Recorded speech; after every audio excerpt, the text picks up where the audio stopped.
On est ensemble depuis très longtemps dans le groupe Sud, etc.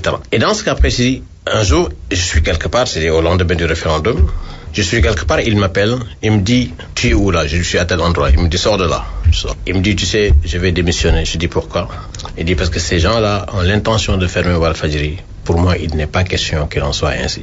Je dis, ah. Il me dit, non, je te demande pas ton avis. Je t'ai dit, si on ferme un média, qu'est-ce que moi j'ai à faire ici? Et c'était son combat de tout le temps de dire, on ne doit pas faire de menaces sur les médias, quels qu'ils soient. On peut ne pas être d'accord avec un journal, avec une radio, avec une télévision, mais fermer, c'est l'ultime décision qu'il ne pouvait pas accepter. Il dit, si ça doit être ça, j'ai plus rien à faire ici, dans une institution chargée de réguler les médias. Qu'on laisse quand même le régulateur travailler, peut-être faire ce qu'il a à faire, mais fermer, il dit à ce moment-là, ça voulait dire simplement que c'était pour lui un échec et il était prêt à démissionner. Est-ce que cette décision qu'avait prise Babacar Touré de démissionner si jamais les pouvoirs publics venaient à fermer Walfadjri avait fait que les pouvoirs publics avaient pris un recul et renoncé à leur décision? Je ne peux pas faire de relation de cause à effet. Je vous ai donné un fait, simplement. Mais est-ce que c'est pour la raison que voilà que Walfadjri n'a pas été fermé?